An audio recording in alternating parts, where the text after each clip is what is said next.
before we start, I'd like to just read the notice to the public.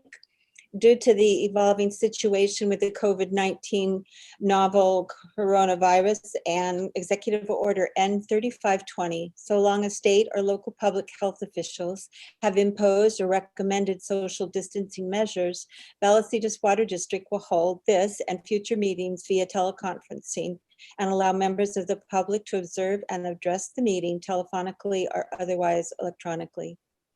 During this period of time, Vallecitos Water District will not be making any physical location available for members of the public to observe the meeting and offer public comment. The public is encouraged to watch and participate in the meeting from the safety of their homes. The meeting can be viewed on the agenda page located on the main page of the district's website. Public comments or questions can be submitted to the following email address, publiccomment@vwd.org. All written comments that are received at least 90 minutes before the meeting will be provided to the board, and a record of the receipt of comment will be noted during the meeting. Members of the public viewing the meeting via the Zoom video conferencing platform can express their desire to provide input at the appropriate time by utilizing the raise hand function. Additional instructions for online participation will be posted on the district's website, www.vwd.org/meetings. And with that, welcome to those out there. And I'd like to call the meeting to order, and we'll begin with roll call. Director Martin. Present. Thank you. Director Hernandez. Present. Thank you. Director Sinella. Present. Thank you. And Director Elitharp. Present. Thank you. And I'm here as well. So we have the entire board is present.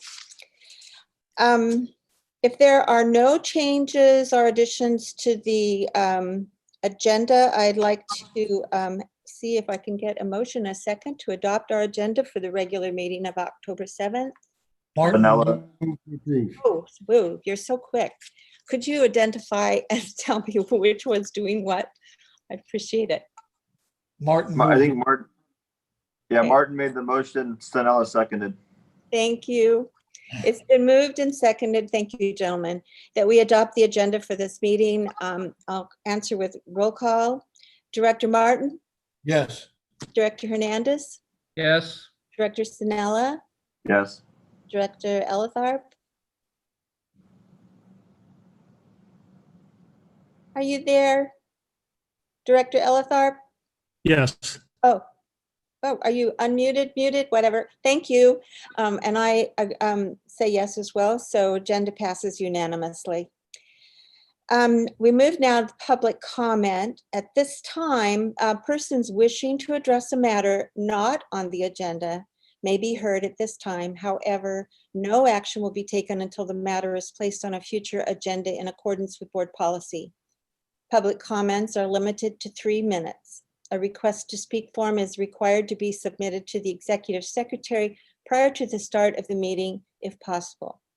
Alternatively, persons wishing to address the board at this time may utilize the raise hand feature of the Zoom video conferencing platform.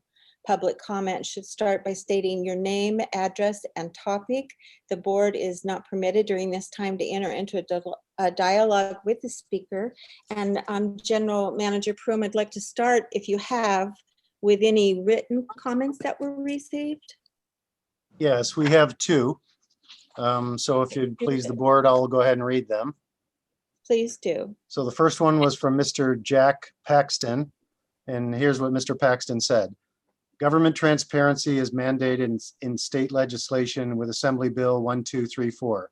The Vallecitos Water District is anything but transparent. I have asked several times where a customer of VWD can see how much water is being purchased each day from the Poseidon desalination plant and the quality of this water, to no avail. It has been uncovered recently that apparently even you do not know these figures. Please allow your citizen customers to see these figures in the future. As you know, the Oroville Dam suffered costly damage recently, but apparently no one in the Vallecitos Water District acknowledges that much of our water comes from this dam to dilute the salty Colorado River water we get. When will VWD determine how much is our responsibility to pay towards these over $1 billion repairs? Sincerely, Dr. Jack Paxton, VWD customer. Thank you, Dr. Yes. Paxton. And the second written comment came from Kathy Robbins. And Ms. Robbins writes, while consistency can be seen as a plus, many successful businesses have found that shaking the tree often results in beneficial changes. I suggest that you rotate assignments when the new board meets after the election. I would also like to know how much ratepayer reserves you have and how that compares to other San Diego County agencies. And then she says, I apologize for sending my question or comment at 4:20, less than 90 minutes, but at least an hour before your meeting. Stay safe. Kathy Robbins. So Thank that's you. it. That's it for the written ones. We do have one attendee that's raised their hand, if you'd like me to call on that speaker. Yes, please. Yeah, and that's Mr. Hunsaker. And Mr. Hunsaker, you have 3 minutes. And you're muted right now.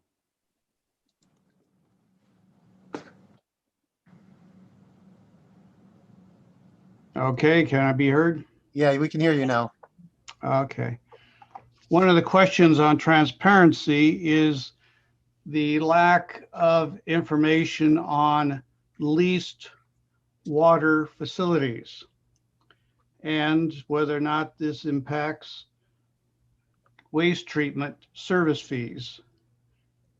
A number of large, high-density developments have been not required to pay for as many meters as they need, or given more exemptions than they should, but the exemptions should not apply to having to have the meters.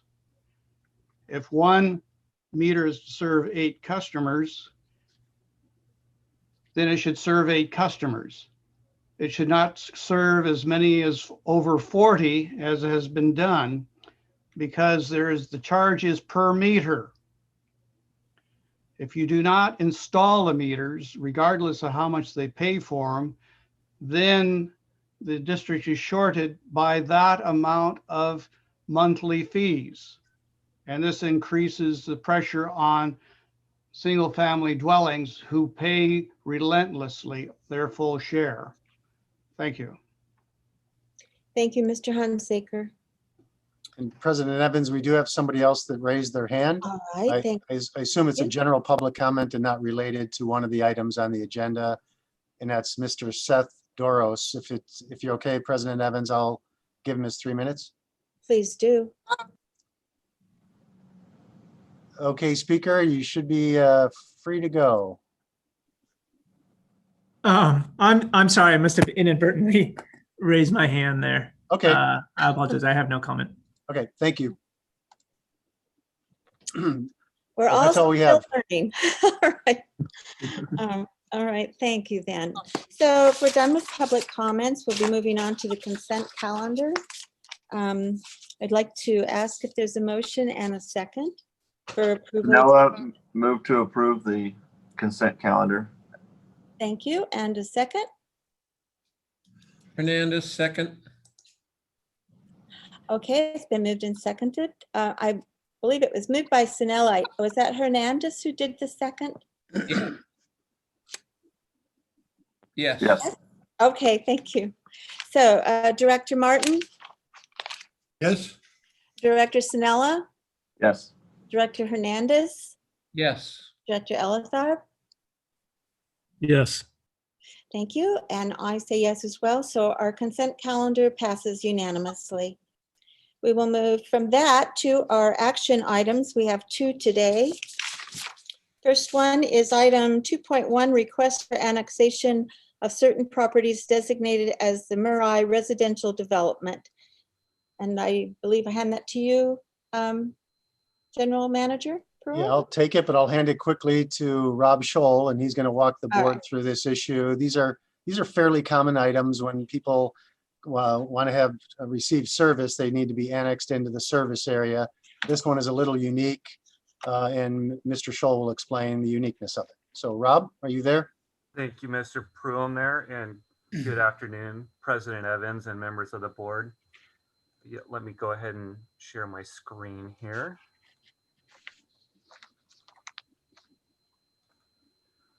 Okay, can everyone see the presentation? Yes. Yes. Okay, Mhm. perfect. Okay, so Yeah, I get to talk about the Marai Residential Development Sewer Annexation. I'll try to number the slides as I go through them for those viewers that can't see the presentation or have a copy at least at home. So I am going to start here with slide number 2 regarding the Marai Residential. The project is about 91.65 acres.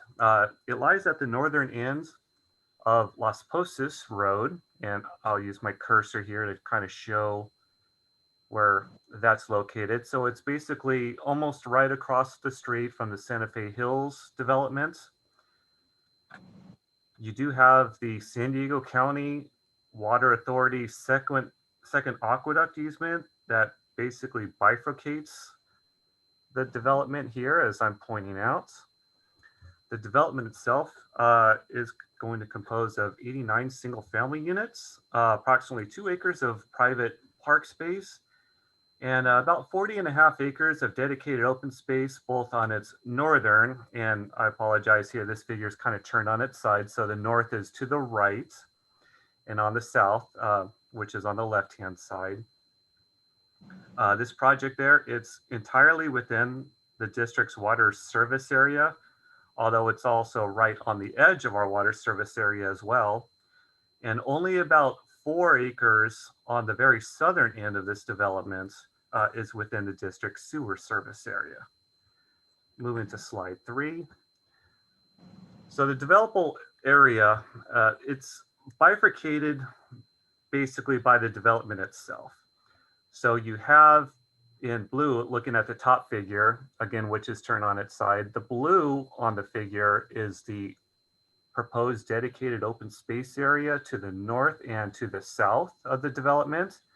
And of course, the development itself is right in the middle of their property, shown in the orange and yellow, with the pink being the roads in between. Just to give you a little bit better idea about some of this development here, I'm going to turn to the bottom figure on this, which actually has the development now more north and south. So north is towards the top of the figure and south towards the bottom. You can see that the kind of the hot pink is the developable area. And then the San Diego County Water Authority aqueduct is these areas labeled number 2 and number 7 that bifurcate the development. And then you have these blue areas labeled 1, 3, 6, and 8, which are the proposed dedicated open space areas. And then you have other areas that are proposed easement areas, which are number 4 and 5. If you can kind of see this dashed red line, this is the district's service boundary. And as you can see, the development goes right against the western service boundary. The orange piece is the only piece that's within our sewer service boundary. This boundary here for sewer is kind of shown here with the smaller dashed line. And you can see, except for this 4 acres on the bottom, the balance of the project is outside the sewer service area. And then you have this green triangle piece here that's not part of the project, but it is within our water service area. So the developer has inquired about excluding all of the southern and northern open space areas from the developments. And to see what the district would allow here, we turn to our policy. So Ordinance 200 covers annexations, and specifically Section 2.3 gets into the meat of what we can and can't allow. The key word I'm going to use here is contiguous. I will probably use this word over the next 5 minutes more than I ever have in my life. Basically, Section 2.13 says all non-contiguous open space dedications, all developable lands, vacant lands, all easements, and road right-of-ways within the proposed development shall be included in the annexation. So that basically just leaves contiguous open space dedications. And policy says that the general manager has the discretion to exclude from annexation certain contiguous open space dedications provided two things. First of all, that the excluded land would not create islands of dedicated open spaces. And two, obviously the excluded land would not require service from the district. So I am moving now to what would be slide number 5. This is looking at the southern end of the developments in a little bit more detail. So the proposed development here is kind of shown on the northern end of the figure.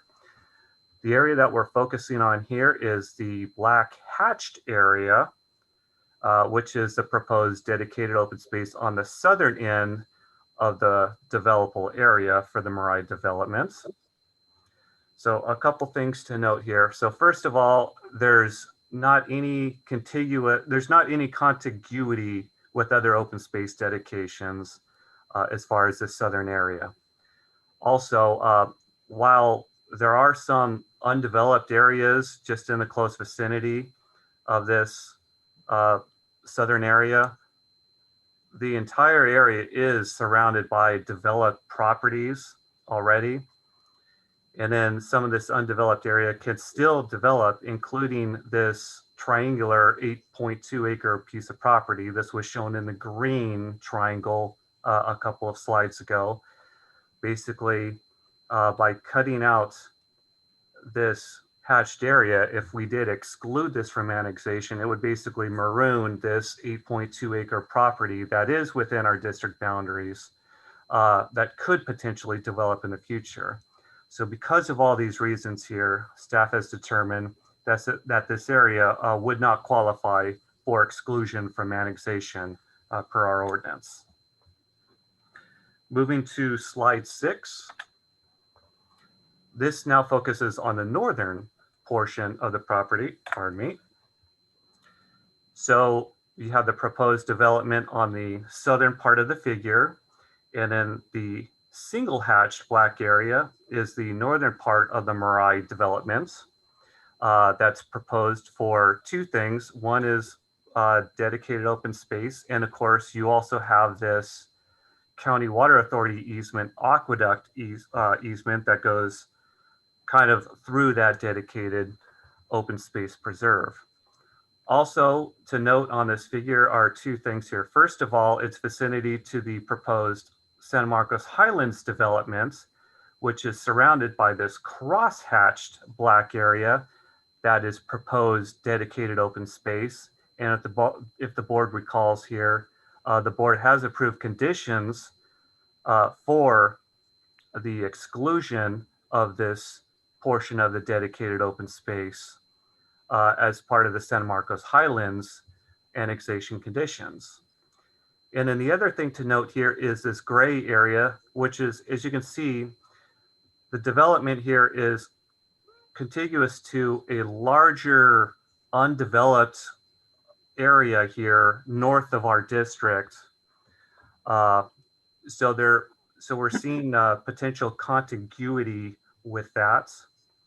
So I wanted to show on the next 3 slides, kind of breaking down this northern open space area and kind of go through staff's reasonings for its recommendation. So on to slide 7. So this is focusing on the easternmost dedicated open space area. And as you can see, this is the area that's right next to the San Marcos Highlands proposed dedicated open space 2. It's about 2.1 acres proposed dedicated open space. So because of its contiguity with the San Marcos Highlands developments there, this one's pretty clear that it would meet the requirements for exclusion under District Ordinance 200. So moving now to the middle portion, the San Diego County Water Authority easements, which kind of bifurcates both sides of the dedicated open space in this northern area. This is about 3 1/3 acres total. It is not dedicated open space. Therefore, by the letter of Ordinance 200, it would not meet the requirements for exclusion. However, staff could support a waiver of Ordinance 200 in this case because this easements by the County Water Authority, it will remain undeveloped. And by including this for the exclusion here would also allow the inclusion of this 14.7 acres of biological open space on the very west side of the northern area. So to staff here, it does make sense to include all three portions on the northern area for exclusion, provided that the board does approve the waiver here. So it'd be approximately 20 acres total of property in this case here that staff could support for exclusion from annexation. So going to slide number 10 on staff recommendation. So staff recommendation is to request that the board waive the requirement of ordinance 200 to allow the exclusion of 20.05 total acres of the Marai residential development from annexation into the sewer service area. And also that the board approve the conditions for annexation of the balance of 67.59 acres of the Marai residential development that are not currently within the sewer service area into sewer improvement districts 1, 2, and 6 under those conditions here that are listed in the staff report.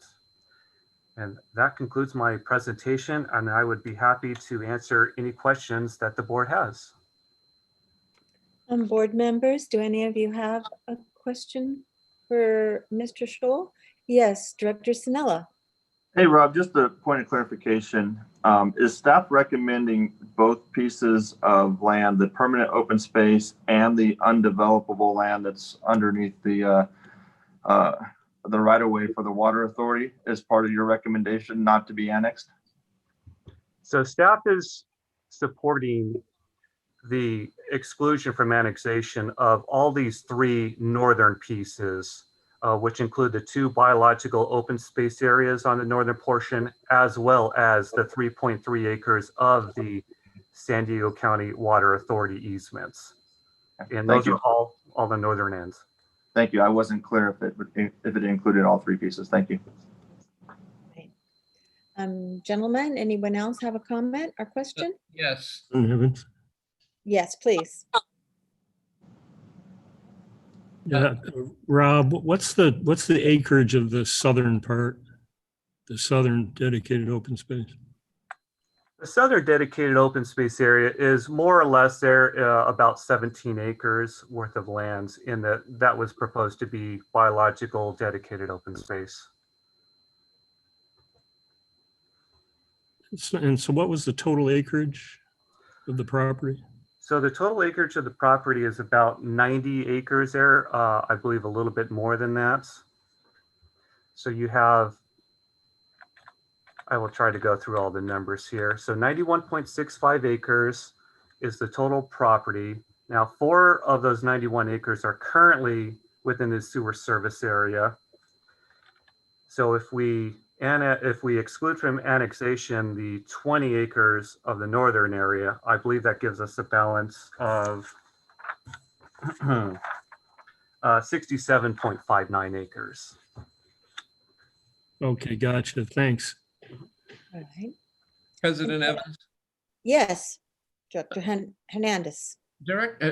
Rob, would you explain why you're not approving a waiver for the southern part of the dedicated open space? Yes, absolutely. So the southern area, the key word again is contiguity. We don't have contiguity of the southern area with any other open space dedications. We do have this for the northern area with the proposed San Marcos Highlands development, as they're proposing dedicated open space, which is this crosshatched area here. And it also ties in with the overall bigger picture undeveloped area. This is all to the north of our district, but all of this undeveloped area out here. What would you go to the previous slide, please? What is that white area between the dedicated open space and the development to the south? So this is part of the Santa Fe Hills there. They have a little drainage Right. area here that can also serve as a bit of an open space park. It's not a dedicated open space here, but it is kind of like an open space park. And then these two other gray areas here, Director Hernandez, these are currently undeveloped, but that's not to say that these areas could not develop. The two undeveloped areas. Correct. Yes, this one here and this triangular piece, which is in our district as well. Okay. So essentially by, if we were to allow, in this instance, the exclusion of this area, it would certainly be a window of unannexed area potentially within this area. That would be completely potentially surrounded by all completely annexed areas. And that's one of the things that the ordinance was trying to prevent, having these little islands of area. But if they were adjacent to other larger areas, then the finding could be made that they could be exempt from the annexation. But with the dedicated open space, we know there's going to be no development on that area. Correct? Yes, yeah, that's correct. There's going to be no development. They're not going to require service from us. Yeah. But it's also not contiguous with other open space dedications, and therefore it doesn't meet the definition of Ordinance 200. Well, except that the Santa Fe Hills area is, although it's not dedicated, it is open space, and they're not going to build on that either. So I'm inclined to believe it is unofficially continuous. So, okay, that's my questions and answer. Thank you. All right. Any others? Well, President, yes. I'll move staff's recommendation. All right. We have a motion to approve staff recommendation. Do we have a second? President Evans, real quick, Yes. just to let you know, there are no people wishing to speak on this item. Oh, thank you for reminding me of that. I apologize. I'm sorry to interrupt. No, it's all right. President Evans, Sanella will second. Okay, so it's been moved and seconded that we approve the staff's recommendation. I'll take a roll call vote on that. Director Sinella, Yes. Director Ellatharp, Yes. Director Hernandez, No. Director Martin. Are you there, Director Martin? You're muted. The microphone's muted. I was muted, sorry. Yes. Okay, I'll vote yes on it as well. So that's a 4-4 and 1 against. And that is the end of action item 2.1. Okay, 2.2, capital facilities expansion. I'm going to This is ask, a presentation on our capacity fund, and I guess you're going to start, General Manager Pruitt. I will. I'm going to ask our finance manager. There he goes. He's bringing up the presentation. Okay, before you start, I would like to say that if it's all right with the board, I'd like to have the full presentation done. And then I would like to ask for public comment. I mean, I'll probably ask you for questions after presentation, but then I'd like public comment at that time. So we're just kind of aware of the procedure. Is that all right, gentlemen? Yes. Okay, thank you for answering. Can't see your faces. Okay. Yes, here we go. Okay, it's over to me then. Okay, thank you, President Evans, and good evening, members of the board. The item before you is a presentation on the district's capacity fund. So the district has received numerous requests for information on this item from a member of the public recently, including at last week's Finance Committee meeting.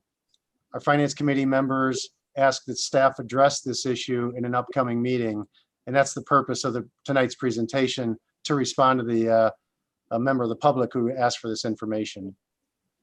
So although government accounting and financial management can be pretty complicated and detailed, I wanted to provide a high-level overview of how revenues and expenses are tracked here.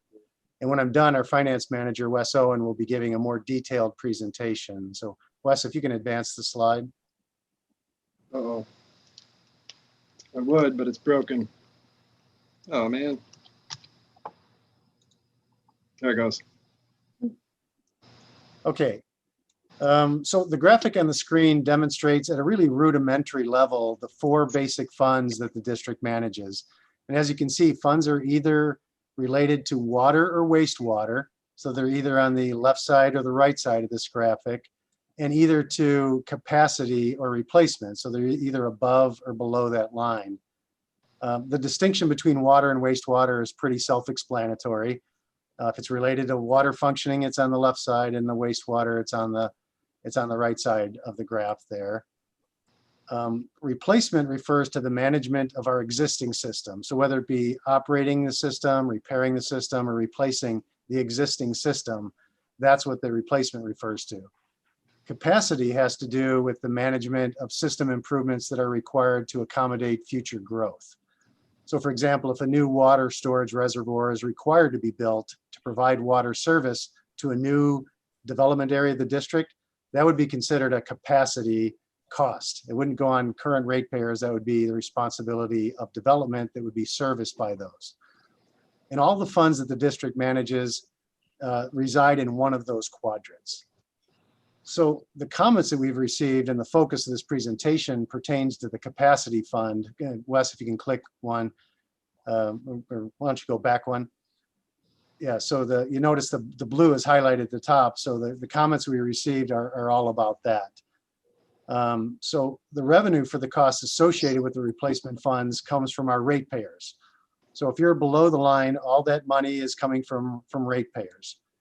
Once you're a customer, you're a part owner of the district's network of pipelines and pump stations, storage reservoirs, and treatment plant, and your utility bill payment goes into those funds to pay for those expenses. The revenue required to cover the costs associated with providing additional capacity in the system comes from another source, not our ratepayers, but from developers. And every 5 years or so, the district goes through a really detailed process to determine what fees should be charged to developers to ensure the district receives adequate revenue. And these fees are called capital facility fees. So Wes, if you can click once there.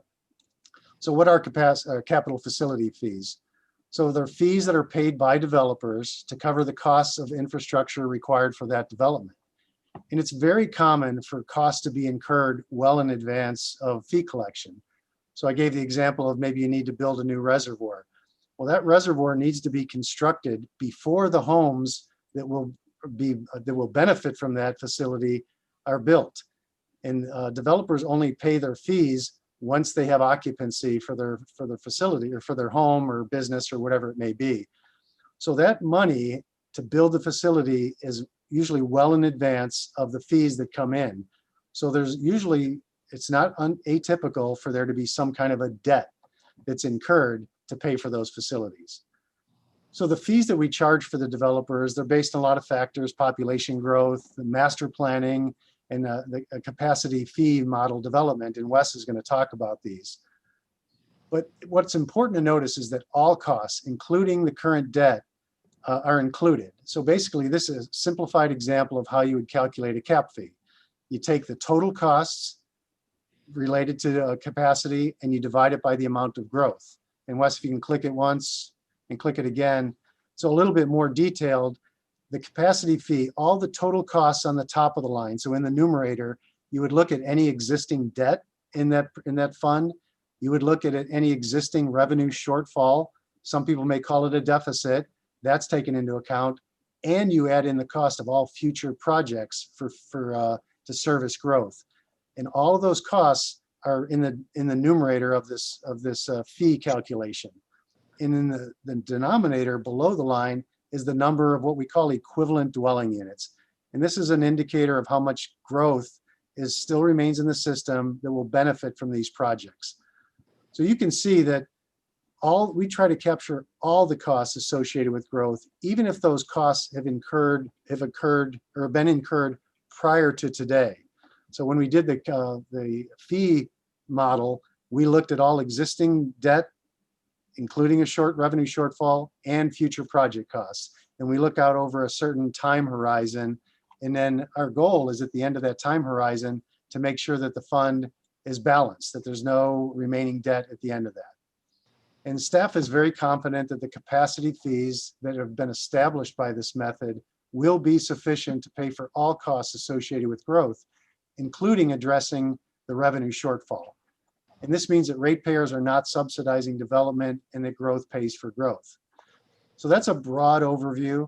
So unless the board has any general questions for me, I'm going to turn the presentation over to Wes, and he can walk you through in a more detailed approach. And then after that, we'd be happy to answer any questions. And as President Evans said, we'll take comments from the public at that time. So if there's no questions, President Evans, I'll turn it over to Wes. All right, Wes, go ahead. Okay, good evening, President Evans, members of the board. Tonight I get to present on the Capital Facilities Expansion Fund. And this is actually a topic that I really like to present on. I enjoy presenting on it because we get a lot of questions on this area and it is a complicated issue. So hopefully I can provide some clarity. So tonight, I'm going to start by talking about the purpose for the presentation. Why are we bringing this to the board tonight? And then we'll go over the district reserves, the structure and the funding levels of the reserves. After that, we'll touch on the rate drivers. Then we'll take a peek at the operating expenses briefly. After that, we'll go into detail on the replacement reserves. And then we'll talk about the capacity reserves. Then we'll look at the district shortfall action plan. And finally, the conclusion, hopefully the answer to the question. So first, let's look at the purpose. Why are we presenting on this tonight? Well, as General Manager Pruitt mentioned, we've had a lot of questions on this. A lot of people are asking about the capacity fund shortfall, asking about the replacement reserve levels. And basically, if you kind of sum that up, what most people are asking is, are ratepayers funding development? So hopefully we can answer that question tonight. So first, to answer that question, first we got to look at the district's reserves. So as you know, the district has two types of reserves, and General Manager Pruitt talked about this too. We have the replacement reserve fund, and we have the capacity fund. Both of these are actually, the reporting requirements for both of these are different. So for the replacement reserve, the reporting requirements are established by the district's reserve policy. That reserve policy was written using GFOA and industry best practices. So what makes up the replacement reserve? Well, it's made up of the beginning balance plus operating revenues, which are funded by rates. Those are used to pay for operating expenses and then for the replacement of existing facilities. And after that, you have your ending balance in the replacement fund. So looking at capacity fund, the reporting requirements for the capacity fund are established by government code and require that it be reported separately and tracked separately. So looking at the capacity fund, it's made up of the beginning balance plus capacity fees collected from developers. And those fees are used to pay for growth projects and debt service payments from debt issued to fund those growth projects. And after you subtract those, you get the ending balance in the capacity fund. So you note here they're presented separately, they're always tracked separately, always reported separately. It's actually a requirement and they're never combined.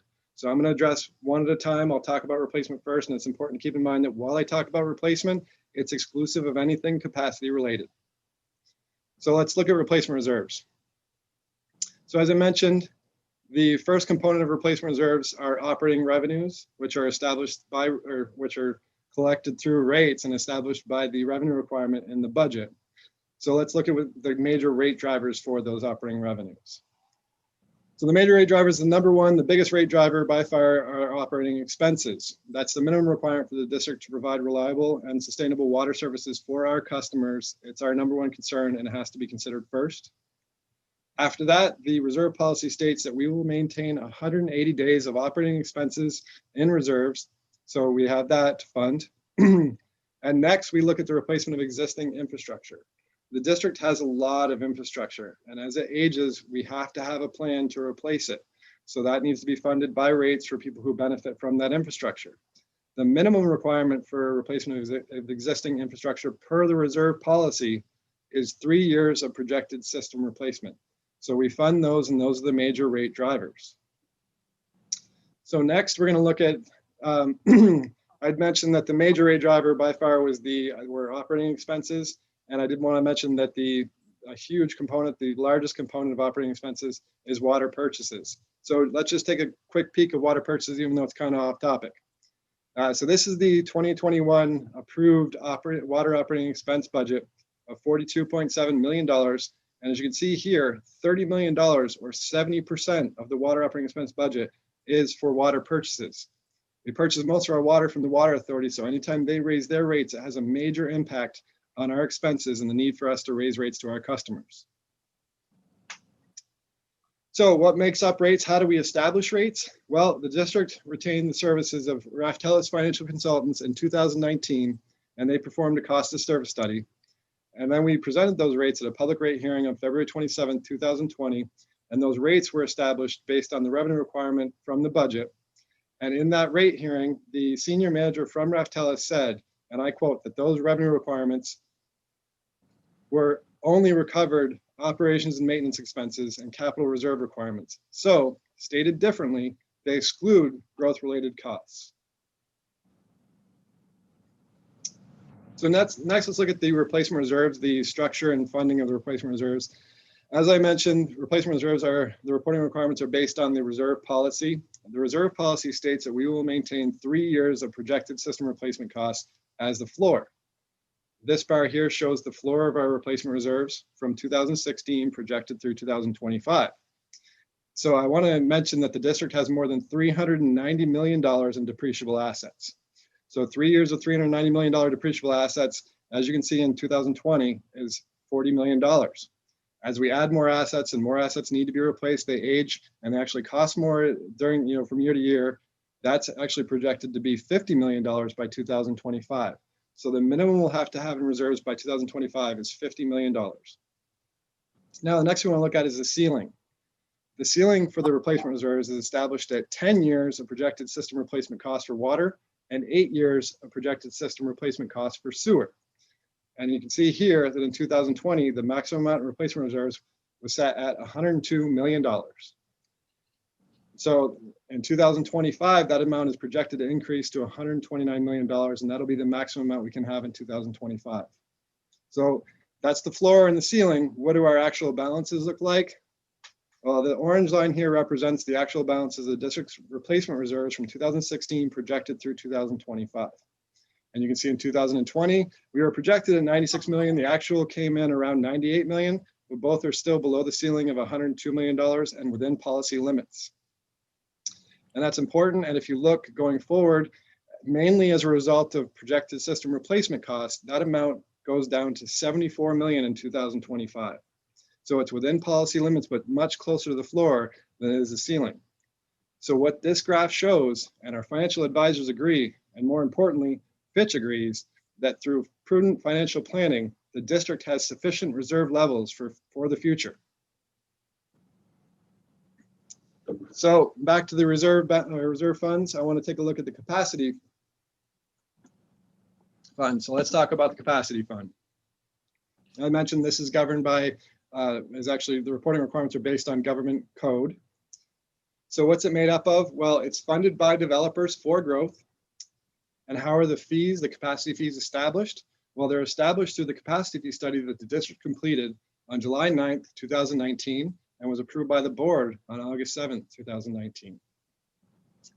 And what was the result of that? Well, first, let me say that that capacity fee study was prepared by Atkins and reviewed, the calculation was reviewed by Keys Group LLC, and it is in compliance with the Mitigation Fee Act. And what did it accomplish? Well, I'll answer that question after this one. First, the foundation for the cap fee study was based on the water and sewer master plan of the district, which was approved on May 1st, 2019. And now finally, I can say what it accomplished, and that was that rates were increased by 17.9% based on the cap fee study, and those rates were effective January 2nd, 2020. In addition, rates for the cap fees are increased annually through the construction inflation index. So we don't just raise rates every 5 years through cap fee studies, they're also increased on an annual basis through the construction inflation index. And over the last 5 years, that index has averaged a 2.7% increase. So this next slide shows the capacity reserve balances. The district has always been fully transparent in reporting the capacity reserve shortfall. So we present them, they're included in the board packet on a monthly basis. They're presented annually, and they're included in the budget in the budget itself and the 5-year long range plan. So you might notice here on the left-hand side that the numbers are negative. So that means we have a negative balance in the capacity reserve or a shortfall. So how is it possible to have a negative balance? Well, as stated in the capacity fee study, which we said was dated July 9, 2019, the shortfall is simply a paper loan to be paid off over 10 years, and it's paying interest back to the replacement reserve. So now let's look at the graph itself. So looking at the reserve balances, from 2016 to 2019, we start to see a recovery in the capacity reserve as per the capacity fee model. And then in 2021, you'll notice that let me see if I can get so you can see this, it dips down to around $20 million, $21 million. That is as a result of growth projects, planned growth projects of $5.7 million. So in order to fund those growth projects and existing projects, which the district has authorization to fund through debt, we plan to issue $10 million in debt in 2022. Then looking at the outer years in 2022 and 23, we have planned growth projects of $4.8 million. 24 and 25, we have planned growth projects of $35.1 million. In order to fund those projects, the district has a plan to issue debt in 2024 of $50 million. So to sum all that up, we have total growth projects over the 5 years of $45.6 million and total planned debt issuance of $60 million. So you might say, how can you issue more debt than you have growth projects? Well, the answer is simple. We do have existing projects that are authorized for debt issuance, and we have other debt types available to us. Every debt issuance in the budget, included in the budget, has been discussed in detail with our financial advisors. And luckily, we just got reaffirmed at a AA+ credit rating, so we should have no problem issuing debt in the future if necessary. So this next slide, you may say, if you have a negative fund balance, how are you paying the existing debt service payments? Well, this slide shows that over the last 5 years, we've collected $31.6 million in capacity fees, and our debt service payments have only been $27.3 million. So over the last 5 years, we've had plenty of cash to pay the debt service payments, and this doesn't even include the 17.9% rate increase that was recently approved. So finally, what has the district done to address the capacity shortfall? Well, as I mentioned, we finalized the cap fee study. That was done in 2019, and that cap fee study resulted in a 17.9% increase in rates effective January 2nd, 2020. Those rate increases were incorporated into the fiscal year 2021 budget, as well as the 5-year long-range plan. And then we plan to issue debt as outlined in that long-range plan and in line with the cap fee model. And finally, the shortfall in the capacity reserves pays interest to the replacement reserves. By never including the shortfall in calculating water and sewer rates, and by paying interest to the replacement reserve, the district has satisfied all necessary requirements for fiscal responsibility. So in conclusion, to answer the question, and I hope it's clear at this point to everyone, I hope we all can agree, are ratepayers funding development? The answer is no. Growth pays for growth. So that's my presentation. I'm happy to answer any questions if you have them. Okay, before we go to public comments, does the board members have anything to say or ask? I have one question for you, Wes. Well, actually two. I wanted you to explain the importance of, is my phone acting weird? The importance of the 180-day reserve. And also then, when you talked about the 17.9% rate increase, what rate increase were you speaking of exactly? So the 180-day reserves are our operating reserves. That's the amount necessary to, in case we have an emergency shutdown, we keep 6 months of operating expenses in reserves to fund operations. And that's required per the reserve policy. So that And I- means there's 180 days worth of money to pay for things if everything fell apart? And we weren't Yes. making any money. Yes. Okay, all right. And the 17.9% rate increase was the rate increase for the capacity fee study to capacity fees. So Okay. water and sewer capacity fees combined increased by 17.9%. And that capacity fee is what the developers are paying. Yes. All right, I just want to make sure that I'm hearing you.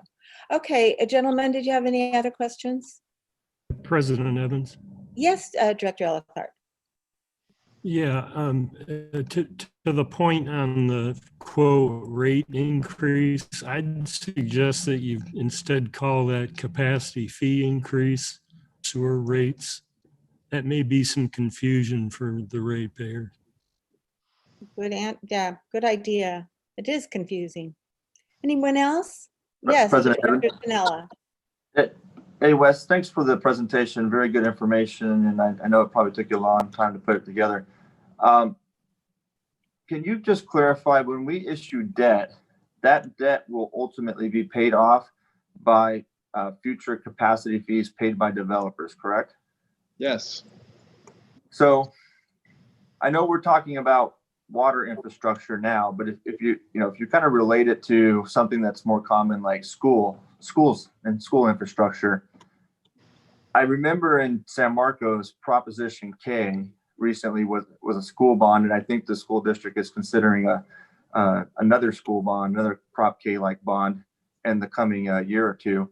And I guess I wonder why doesn't, because if the school district needs to build schools for development, why don't they have the same requirement? Why are they able to go out to the public instead of raising fees on developers to meet the need for their schools? Because I know they have a developer fee. Why are they allowed to go out and get money from property taxes through a bond and instead of charging developers? Because it just seems like they should be under the same rules that we're under, that their hands should be tied like ours. Do you happen to know? Yeah, and I don't know the regulations for schools, so I can't really speak to that. Yeah, it's interesting because here in the water world, we are by law bound to keep these two accounts, for a lack of a better way to put it, completely separated. And when we do go out to fund a tank, a reservoir, whatever it might be, as part of a future need for capacity, we are required to get that money from developers through developer fees. And I'm kind of curious why that doesn't work the same way in the school district, and why there's not been the same kind of outrage with all the kind of the overcrowding in schools lately. Thank you. Anyone else? Okay, then at this time, we'll go to public comments. The public comments are limited to 3 minutes per speaker, but I'd like to start with any written comments that you've received, General Manager Pruitt, and then we'll follow that by those in the audience who are using the raised hand function. Okay, so I've received 3 comments related to this item.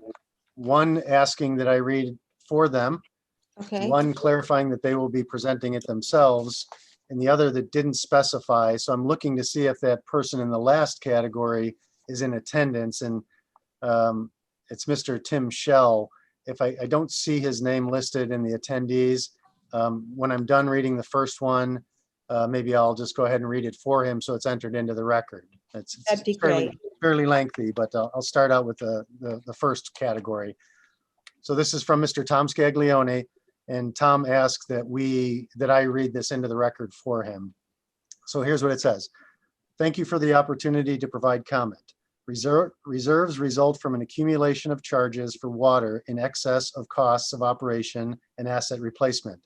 It is fiscally prudent to maintain a certain level of reserves for unanticipated expenses. During the 2012 elections, ratepayer reserves were at 31.6 million, an amount sufficient to earn Vallecitos the same credit rating it has today. Since then, Vallecitos has increased water rates sufficient to accumulate 98.4 million in ratepayer reserves. No other water agency in San Diego County has accumulated more ratepayer money than Vallecitos. Developer reserves or capacity funds result from an accumulation of developer fees to cover developer impacts in excess of the expenditures for growth-related capital improvement projects. In 2013, Vallecitos was recovering from a $3.7 million developer fund deficit caused by the then recent recession. Since then, development steadily increased to a peak before COVID. After such a run-up of construction activity, Vallecitos typically has a healthy surplus in developer funds.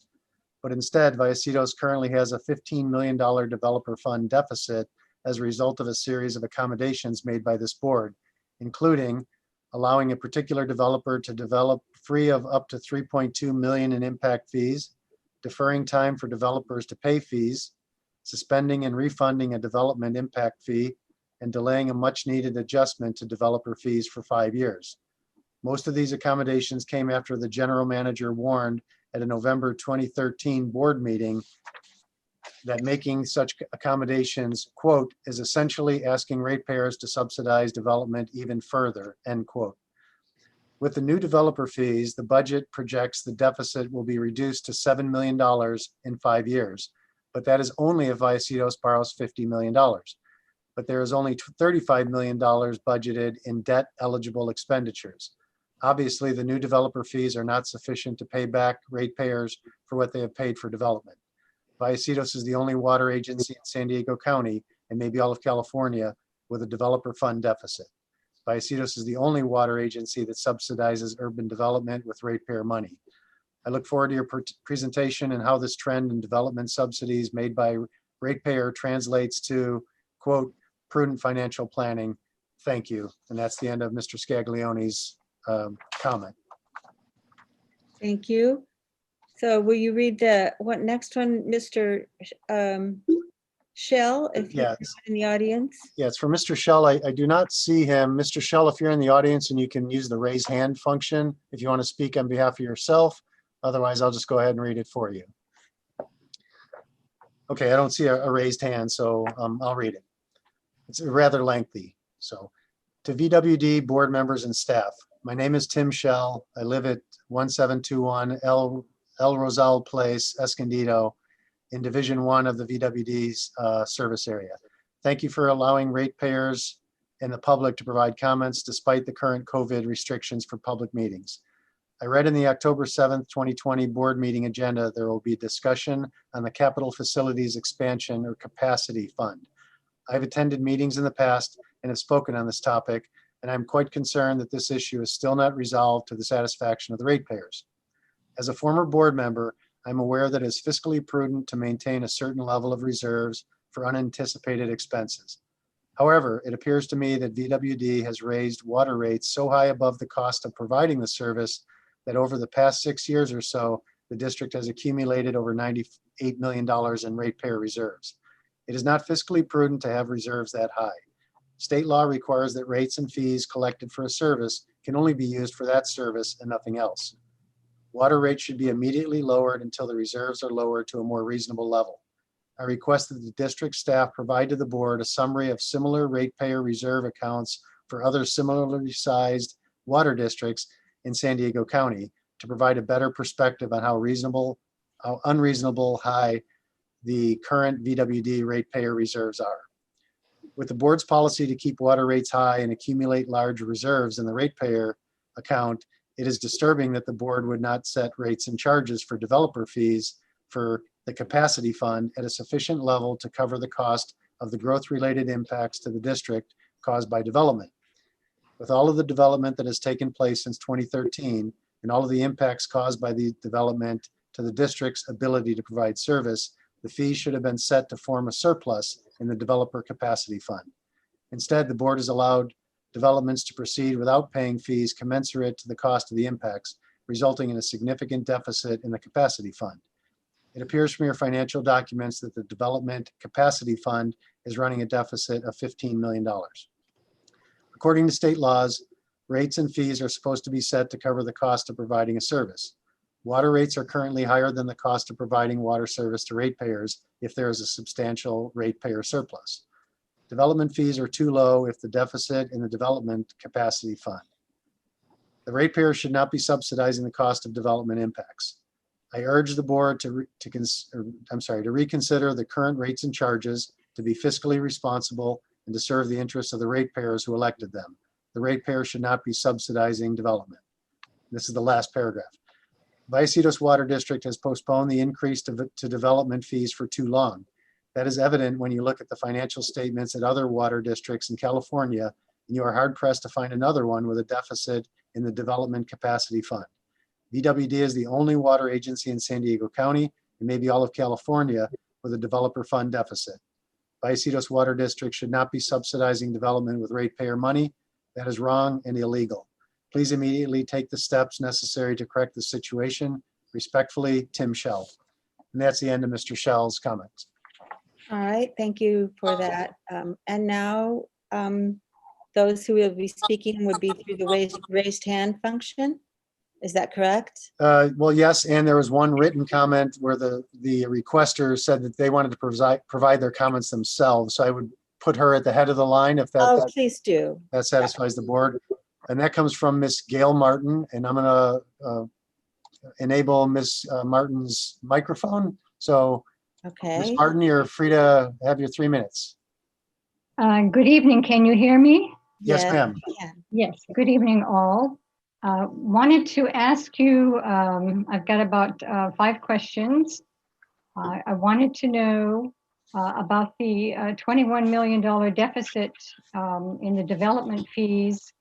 I hope that you are going to actually incur the $10 million in debt bonds so that there is a separate funding source because of the deficit of not getting the developer fees. I also want to know about this new study of capacity fees. This fee study was completed in 2015. Why did it take the board 5 years to increase the developer fees? And if you have started the next master plan, when will that be commenced and when will it be finished? And where did the money come from to pay the June 2020 amount of $3.2 million for the development fund debt service? Thank you. Thank you, Ms. Martin. So would you mind, I would like to actually listen to all comments before staff tries to answer. Would that be suitable, or would staff prefer another way? No, that's fine. I'm looking at the attendees and I don't see any other raised hands. So, okay, one just went up, another one went up. So we have 2 that have raised their hands, and I'll just take them in the order from top to bottom if that's okay, President Evans. All right, I'll leave that to you. Okay, and the first speaker will be Tiffany Boyd Hodgson. Ms. Boyd Hodgson, go ahead. Hi, good evening. Thanks for recognizing me. I'm Dr. Tiffany Boyd Hodgson. I live at 708 Costa del Sur in San Marcos, and I just have a couple of questions. I don't think I'll take the full 3 minutes. Just sitting through the presentation tonight, there were a couple of things that I heard that I just like further clarification on. I believed General Manager Pruitt mentioned something about how the developers only pay fees once there is occupancy. I didn't quite understand that. I was trying to think of it in sort of layperson's terms, and that if I was paying for a service, like if I was remodeling a kitchen or something like that, I wouldn't wait to pay until the kitchen was done. I'm sure I would be required to pay a deposit in advance and periodically pay as the construction was going on. So I was just wondering if there would be a little bit of clarification around that. And where did that policy come from? Is it a Vallecitos policy? Is it a state mandated policy? Just some clarification around that and when that policy was instituted. Secondly, looking at the data that were presented, I noticed that it looks like the reserves are playing really close to the ceiling rather than close to the floor. And I was just wondering what the rationale was to that. If you're mandated to only keep 180 days worth of reserves, and we have that as sort of a floor baseline, but we're tracking closer to the ceiling, I'm wondering what the rationale for that is. That seems like a lot of money in reserves that we could be doing something else with. Those are my questions. Thank you. Thank you. All right, and the next speaker? Do you still only just have one more, Director Crum? do. General Manager? Yeah, I do. So the last speaker I see, at least currently, is Mr. Michael Hunsaker. And if you're okay, President Evans, I'll enable his microphone. Please do. I appreciate it. And Mr. Hunsaker, you should be able to talk now.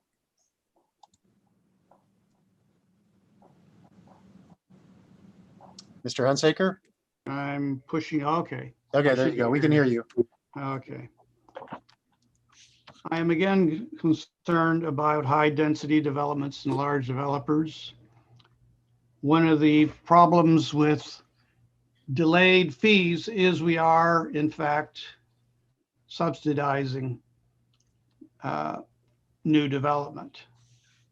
They should pay upfront like the rest of us. We're paying upfront. They should have to pay upfront as well.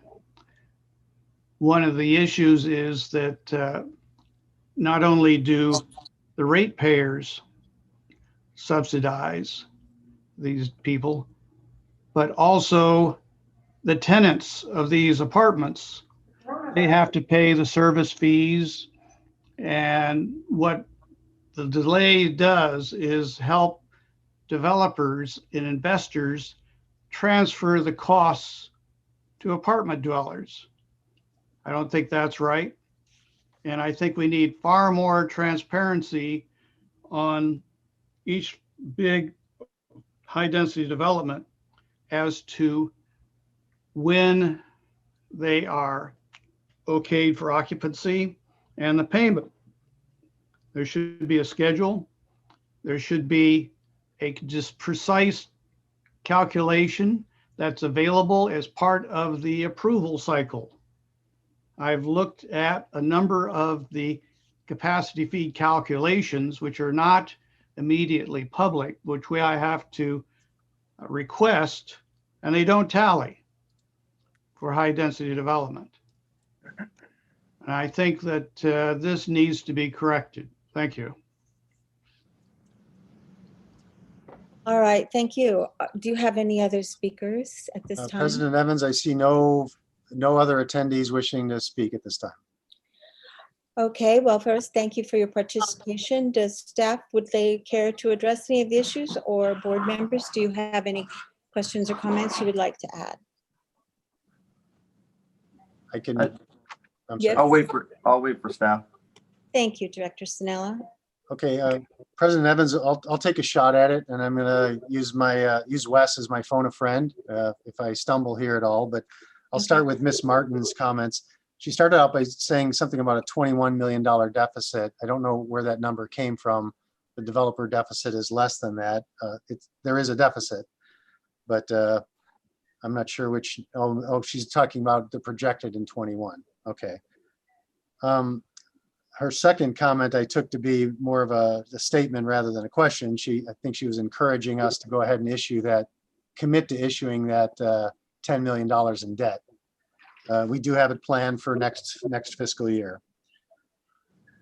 She was referring to the capital facility fee study, and she gave some dates back in the 2014, 2015.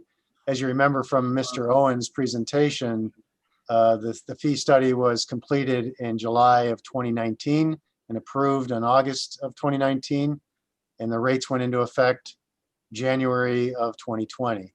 So these are all recent. We're not going back to the middle of last decade. I believe she asked a question about when will the new master plan be prepared. We don't have any plans to do so in the next couple of years. What we do is we look at the growth projected by the land use agencies. So primarily the city of San Marcos, the county of San Diego, and 3 surrounding cities that touch our service area, and we look what they're doing. If they don't change their growth projections, then our facility demands don't change, and there would be no need to do an update in a master plan.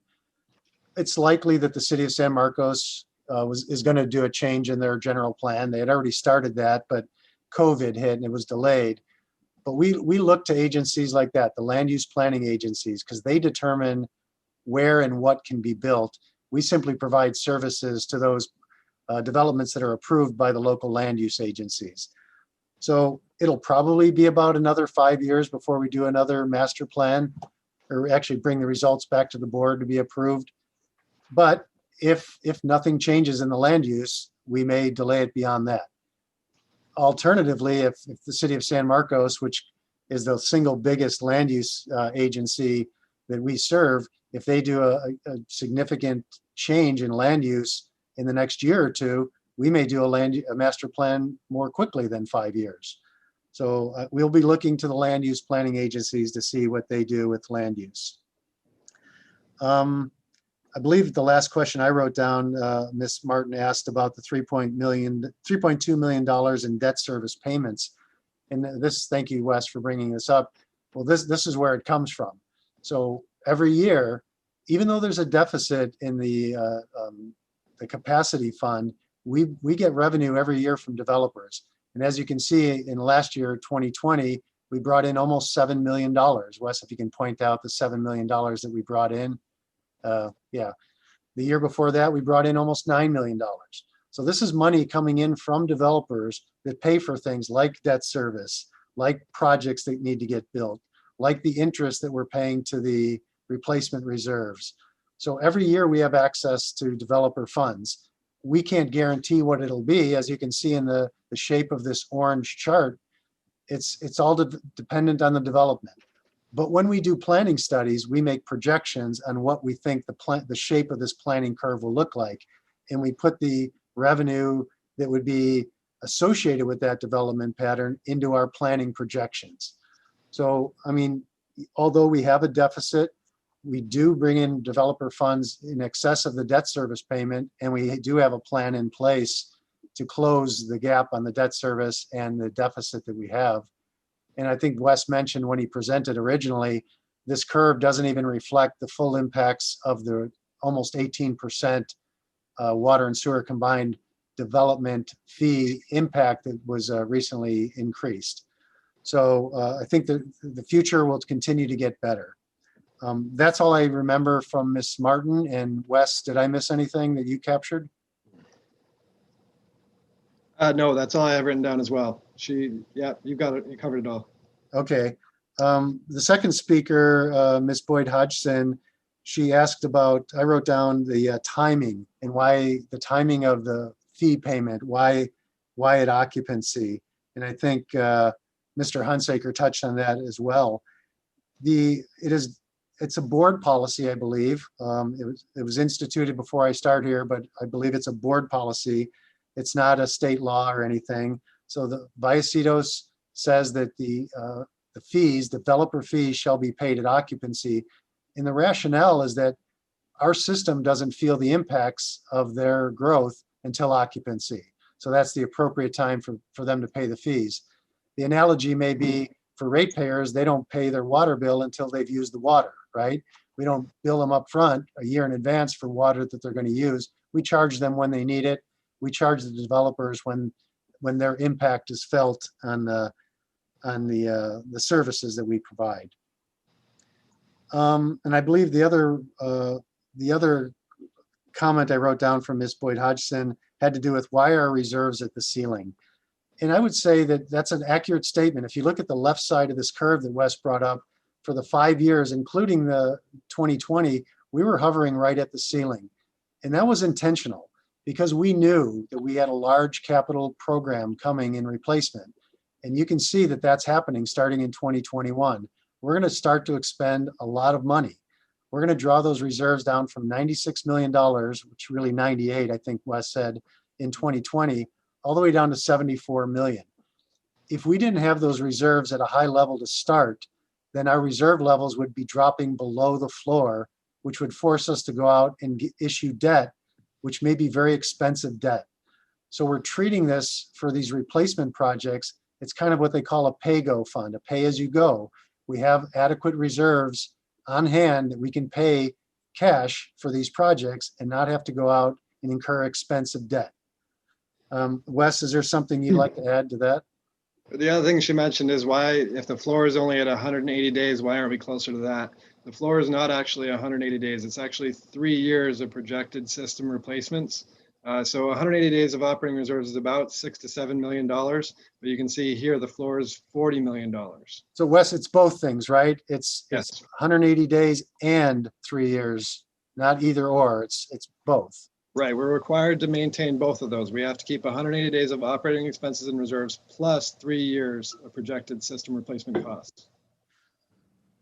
Right. So that's all I had for Ms. Boyd Hodgson. And for Mr. Hunsaker, I didn't really hear a question that I could respond to. He expressed some concerns, and those may be better left for the board, but I don't have an answer to give because I didn't hear a posed question.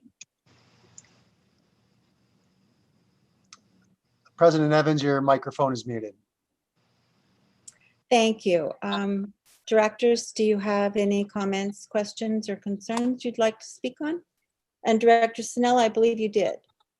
Yeah, first, just a question, because it's kind of gone back and forth. I heard from staff that said that ratepayers do not subsidize developers. And then we heard a couple of the written speeches that were submitted that ended with, we shouldn't be letting ratepayers subsidize developers. So what is it? Can we just settle that right now? Do ratepayers in any way, shape, or form subsidize developers? My simple answer is no. To me, a subsidy is something you give away, you never get back, it's gone. We have a plan in place that with future development over our planning horizon, we will generate enough revenue to pay for all future projects, to pay for all of our debt service, and to pay back the revenue shortfall. That's what Wes called the paper loan from the replacement reserves. Okay. And Glenn, we talked about just a minute ago, the operating reserves, the replacement reserves. Is that the same pool? Wes, you want to address that? No, they're actually two separate funds. The replacement reserves are tracked. You can see in the replacement reserves that the operating reserves are subtracted from them. So technically they're included in the accounting, that fund, but they're not the same. Operating reserves have to be tracked separately. So we have to know that we have 180 days, and then we have to know that we have the floor. But, like I said, we only have two reserve funds, the replacement and the capacity. So they would be tracked on the replacement side because they're collected from operations and from rates. So prior to 2013, there was a Cadillac pension plan that a lot of all of the employees at Vallecitos were benefited from, including our prior manager and assistant manager and finance manager and some of the folks that submitted letters today. And that Cadillac pension plan paid them basically, in some cases, $90,000 a year for the rest of their lives after they retired in their 50s. I think our previous finance manager is benefiting from that as we speak. And we reformed that pension plan in 2013. So it's no longer in place. But we just, as a board, were faced with a $16 million CalPERS pension bill that we knew was coming, an unfunded liability because of these Cadillac plans that our previous finance manager was taking advantage of. What fund did that $16 million come out of? That one comes out of replacement funds as well, because it directly saves the ratepayers' interest. And I believe the total amount saved so far is about $13 million. Yeah.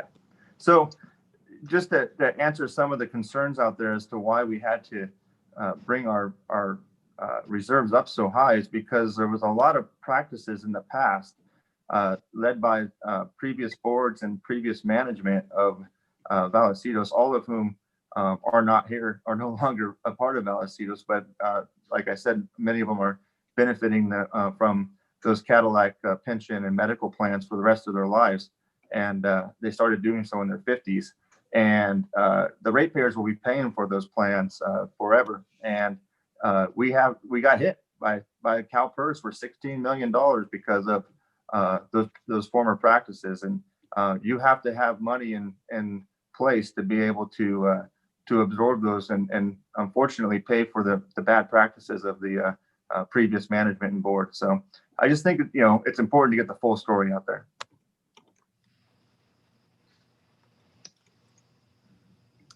Thank you, Director Sinella. Do any of the other board members have any comments to make? I hear none. So I would like to thank all of you who've participated and brought forth your questions and concerns. This is a workshop, basically, and a presentation. So if you would choose to pursue any of those questions further, I would suggest you talk with staff, and the next step would be considering putting them on an agenda. So thank you so much. I believe that ends our presentation. It was well done and a lot of good questions and a lot of good answers. Did I miss anything? I don't think so. Okay, Yeah, it was just an informational. There was no action requested from the board.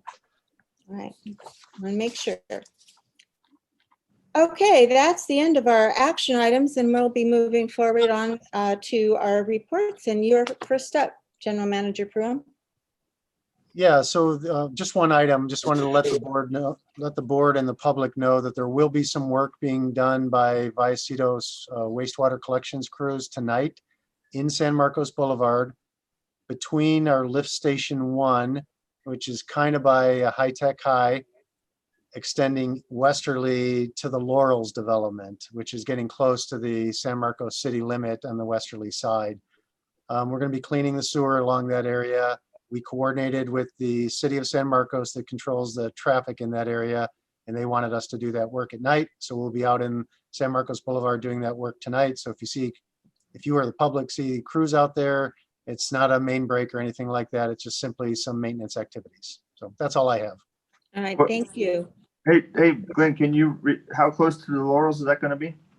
Well, the Laurels is the westerly end, and I think it's probably the east end of the Laurels, because then the line jogs behind, gets out of the roadway, basically. So I don't know if Ed Pedrazzi is still on the line or not, but it's right in the area. There's some other, I believe it's the city. The city's has been doing some work there. I guess the sidewalk on that, I guess it would be the southern side of San Marcos Boulevard was starting to slip down the slope. And so they've been out there every night too. So I don't know if I'm sure that Ed's aware of that there's, could be a couple different crews out there. Yep. Yeah, we coordinated with the city director Sinella to make sure we would not impact any of their work, and we're making sure we're doing as little impact as possible to the public. Okay, thank you. All right, District Legal Counsel, Mr. Gilpin. Oh, your mic is off. I'm unmuted. Can you hear me? Yeah, we can hear you now. I can hear you now.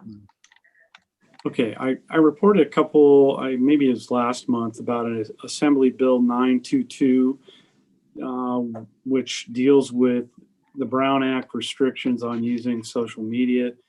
That bill was signed by the governor and now is in place. So I thought I'd clarify a little bit of what I said last time. So the bill applies to internet-based social media platforms, which are open and accessible to the public, such things as Snapchat, Instagram, Facebook, Twitter, blogs. Director Hernandez, probably TikTok now. You're loving that. I'm joking. But it clarifies that you as a public official can now communicate on those social media platforms to answer questions, provide information to the public, to solicit information from the public regarding matters within the jurisdiction of the water authority without running afoul of what was a serial meeting.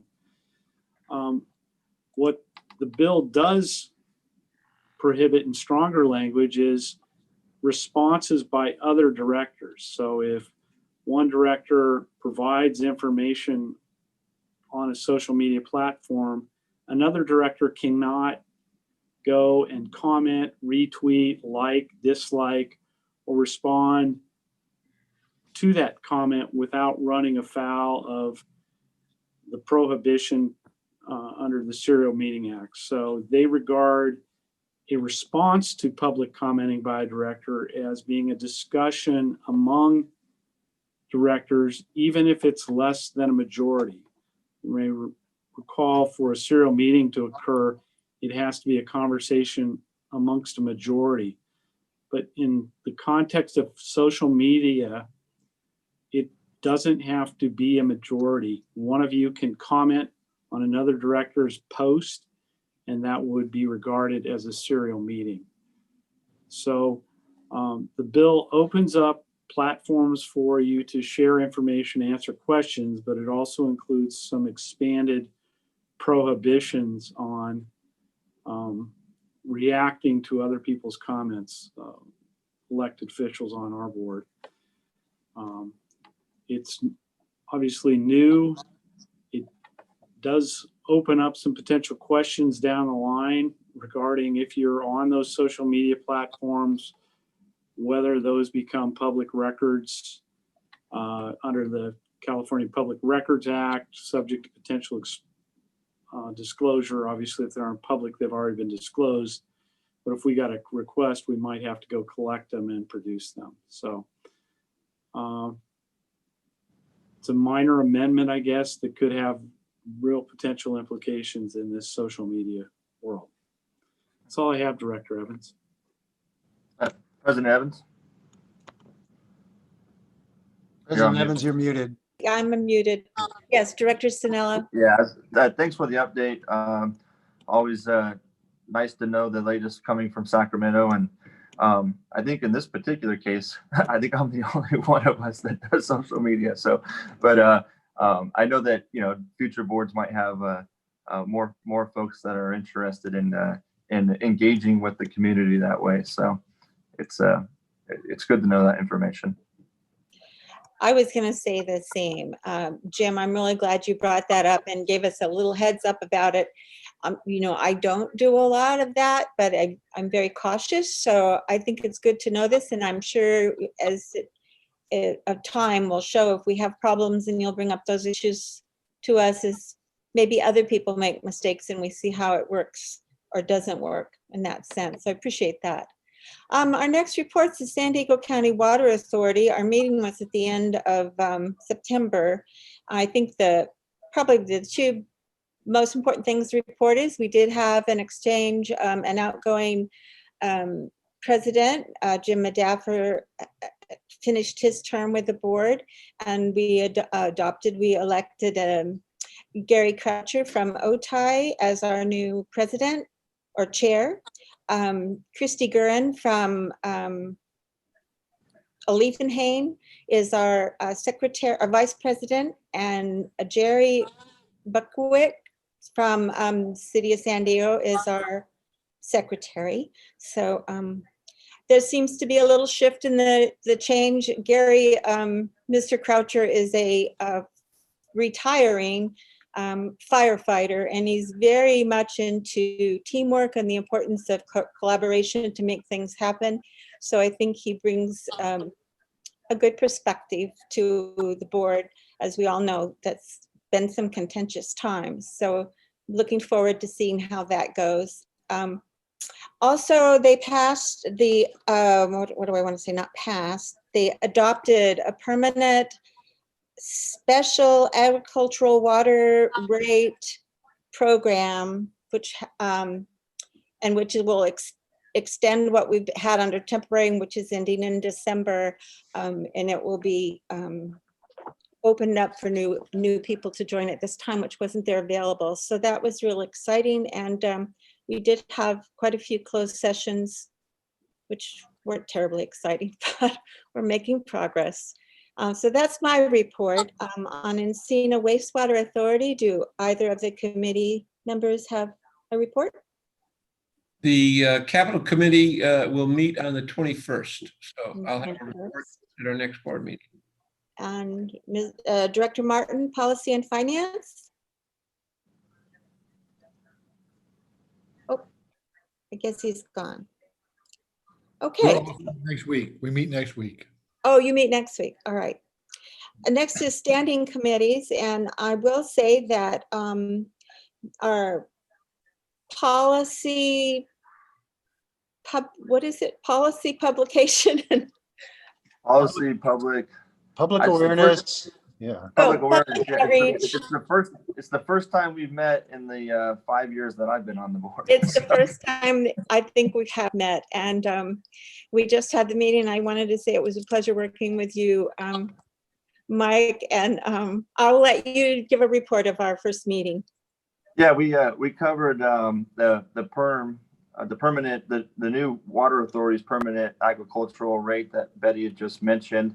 That was approved down at the water authority, and staff was giving us a briefing on that and kind of an overview and getting a little bit of a consensus built as to bringing it to the rest of the board. And I think after hearing the briefing from staff, Betty and I thought it warranted coming to the whole board for consideration. And if you're, for those board members that probably recall, there was a temporary form of the ag rate in place, and this makes it a more formalized permanent program for our agricultural customers to be able to participate in it if they qualify. And it also kind of makes the qualification process a little bit more black and white and less subjective. And I think that's going to be beneficial as well.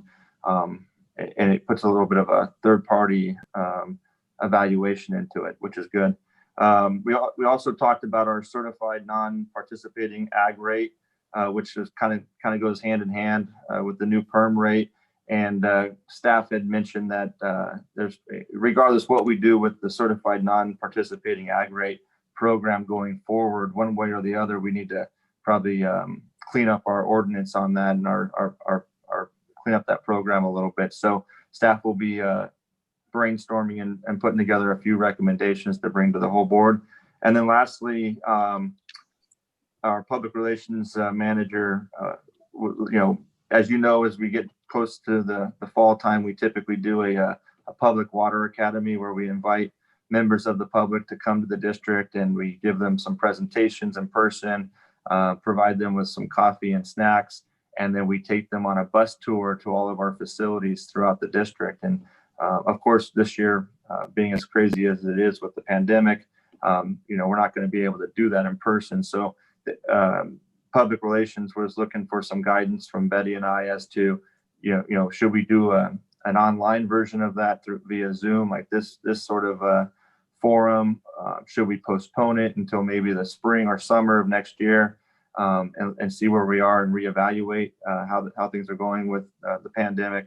And Betty and I both agreed that probably a forum like Zoom just doesn't do that type of academy much justice. There's nothing like standing next to a 40 million gallon tank or reservoir to really give you that appreciation of how large it is and how all the pumps work and all the systems work and everything that goes into delivering water to our customers. And so I think we just advised staff that's probably best this year, given all the circumstances, just to chalk it up to another bummer part of COVID, and we'll reevaluate things as we get into the new year. And if things are settling down and we're able to bring people together into groups, maybe in spring, or we'll do it in spring. And if we need to push it out to summer, then we'll continue the reevaluation process, and we'll get one done as soon as we can. But we're going to do it when it's safe to do it and it makes sense to do it. Thank you, Mike. Are there any other standing committees that would like to report? No, I guess not. So do directors have any reports on conferences they've attended? President Evans. Yes, Director Elefthart. Yeah, I attended one meeting. It was the CASA Board of Directors Strategic Planning Session. It was on September 21st and 22nd. Our facilitator / consultant is compiling the results of that. I'll be happy to share that when that's completed. Oh, good That's for my you. report. And anyone else? Good for you, Craig. No, then that's the end of our report. So we'll move on to other business. Our meetings, I'm not aware of anything to be announced. So that would, anyone else? Director's comments our future agenda items? well, then we will adjourn. Before I do, I'd like to say thank you to all of you who are in the audience who participated and shared your concerns with us. And thank you, board members, again, for being very respectful and polite. I do so appreciate it. I hope you all have a really good night. Good night, all. Thank you. Good night.